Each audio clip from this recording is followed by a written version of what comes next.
ये कहानी है यशोदा नाम की एक लड़की की, जिसका सपना था एक आईपीएस ऑफिसर बनना। लेकिन जब वह अपनी ट्रेनिंग पूरी करके इंटरव्यू देने पहुंची तो उसका सीनियर ऑफिसर उससे लाखों रुपयों की मांग करता है। पर गरीबी की वजह से यशोदा के पास उतने पैसे नहीं होते जिससे उसका सपना अधूरा रह जाता है। लेकिन जब इस बात का पता उसकी छोटी बहन वृंदा को चलता है तो वह चुपचाप खुद को बेचने का एक बड़ा फैसला ले लेती है। तब अगली सुबह यशोदा को एक बैग और एक चिट्ठी मिलती है जिसमें लिखा होता है, दीदी आप इन पैसों से अपना आईपीएस बनने का सपना पूरा करना। यशोदा की जांच पड़ताल करने पर उसको पता चलता है कि वह अक्सर एक सरकारी हॉस्पिटल जाती थी। हॉस्पिटल में वहाँ की एक नर्स से पूछने पर उसने बताया कि वृंदा ने एक कॉन्ट्रैक्ट साइन किया है जिसमें उसे 5 साल में 5 बच्चों को जन्म देना होगा। साथ ही नर्स ने बताया कि वृंदा को बास्को नाम के एजेंट ने ले गया है, लेकिन असल में वो उसका नाम नहीं बल्कि उनका कोड वर्ड नाम था जो सभी एजेंट यूज करते हैं, और यह सिर्फ गरीब लड़कियों को ही टारगेट करते थे ताकि उन्हें पैसे देकर वो आसानी से अपना काम करवा सकें। लेकिन सवाल यह था कि आखिर यह सबके पीछे किसका हाथ है। अब सच्चाई जानने के लिए यशोदा खुद उसी सिस्टम में जाने का फैसला करती है। तब उसके पास भी वैसा ही एक एजेंट आता है जो उसे पैसे देकर अपनी गाड़ी में बैठा लेता है। लेकिन जाने से पहले एजेंट उसको एक दवा देता है जिसे खाकर यशोदा बेहोश हो जाती है। आंख खुलते ही वो खुद को एक अनजान जगह बंद कमरे में पाती है। तभी उसकी मुलाकात इस स्कैंडल के मास्टरमाइंड मधु से होती है, जो यशोदा को भी इसमें फंसाने के लिए झूठ बोलते हुए कहती है कि तुम्हारी कोख में जो बच्चा पल रहा है वो किसी जरूरतमंद परिवार की अमानत है जिसको हेल्दी रखना हमारी जिम्मेदारी है। अब अगले दिन एक नर्स जिसका नाम सुधा होता है वो यशोदा को डॉक्टर के पास ले जाती है। यशोदा यहाँ की सारी जानकारी इकट्ठा करने के लिए वह डॉक्टर से फ्लर्ट करने लगती है और धीरे धीरे डॉक्टर भी उसे पसंद करने लगता है। लेकिन एक दिन यशोदा गार्ड की नजरों से बचकर जोन 2 में जासूसी करने के लिए जाती है। लेकिन तभी कंट्रोल रूम में बैठा एक गार्ड उसे कैमरे में देख लेता है।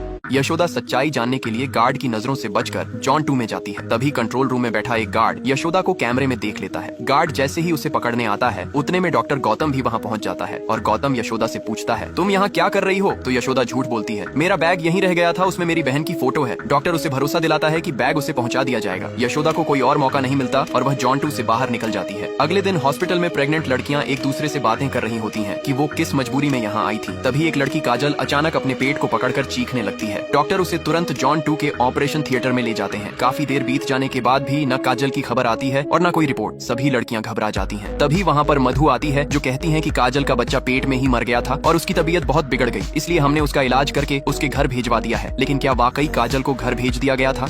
अब यशोदा काजल की सच्चाई जानने के लिए बेहोश होने का नाटक करती है। यशोदा को बेहोश देख डॉक्टर उसे उसी ऑपरेशन थिएटर में ले जाते हैं जहां काजल को ले गए थे। थोड़ी देर बाद जब यशोदा की आंखें खुलती हैं तो वह देखती है सामने एक नर्स सफाई कर रही है। पर जैसे ही उसकी नजर उस नर्स के हाथों पर जाती है तो वो चौंक जाती है, क्योंकि उसके हाथ में वही अंगूठी थी जो काजल ने पहनी थी। अब यशोदा को पक्का यकीन हो जाता है कि काजल के साथ कुछ तो गलत हुआ है। वह नर्स के पीछे जाने लगती है, लेकिन तभी वहाँ डॉक्टर गौतम आ जाता है। गौतम को देखकर यशोदा चक्कर आने का ड्रामा करती है और बड़ी चालाकी से उसका एंट्री कार्ड चुरा लेती है। अब यशोदा को बीमार समझकर एक स्पेशल रूम में शिफ्ट कर दिया जाता है। अगले दिन फिर एक और प्रेग्नेंट लड़की को लेबर पेन शुरू हो जाता है और डॉक्टर उसे भी उसी ऑपरेशन थिएटर में ले जाते हैं जहां काजल को ले गया थे। अब यशोदा चुपके से उस चुराए हुए कार्ड का इस्तेमाल करके थिएटर तक पहुंच जाती है, लेकिन वहां उसे उन्हीं के साथ की एक लड़की मिलती है जो यशोदा से कहती है, इस दरवाजे के अंदर जाना नामुमकिन है क्योंकि यह मेटल का है। जब यशोदा उससे पूछती है, तुम्हें यह सब कैसे पता? तो वह अपना नकली पेट निकाल कर बताती है कि मैं भी उन्हीं में से एक हूँ। इतना कहते ही वह लड़की यशोदा पर हमला कर देती है। यशोदा खुद को बचाने के लिए उसे जोर से धक्का देती है। अब यशोदा उस गैंग की एक लड़की को मारकर यहाँ का सच जानने के लिए एक खुफिया कमरे में जाती है। अंदर जाते ही यशोदा सामने का नजारा देखकर उसके रोंगटे खड़े हो जाते हैं, क्योंकि कमरे में चारों तरफ फ्रीजर चैम्बर में रखी उन प्रेग्नेंट औरतों की लाशें थीं जो यहाँ सिर्फ पैसों के बदले बच्चे पैदा करने आई थीं। तभी अचानक उसकी नजर काजल की लाश पर पड़ती है, जिसको मधु ने कहा था कि उसका इलाज करके हमने उसे घर भिजवा दिया है। यशोदा यहाँ की असलियत जानकर फूट फूट कर रोने लगती है। इधर स्टोर रूम में गार्ड को वही मरी हुई लड़की की लाश मिलती है जिसे यशोदा ने मारा था। तब गार्ड कैमरे में चेक करता है तो उसे उसमें यशोदा दिखाई देती है, इसीलिए गार्ड यशोदा को पकड़ने के लिए दौड़ता है। तब यशोदा गार्ड से जान बचाकर एक अंधेरे कमरे में छिप जाती है जहां कमरे में घना धुआं फैला होता है। तभी उसे एक खास चश्मा दिखाई देता है। यशोदा जैसे ही वह चश्मा पहनती है तो कमरे का पूरा नजारा साफ दिखाई देने लगता है। तभी गलती से उसका पैर एक सीक्रेट स्विच से टकरा जाता है। लाइट्स ऑन होते ही उसे इस कमरे का असली सच का पता चलता है। असल में ये एक आइस चैम्बर रूम होता है जहाँ उन सभी प्रेग्नेंट औरतों का ऑपरेशन करके उनके बच्चों को इन डब्बों में पैक कर दिया जाता था।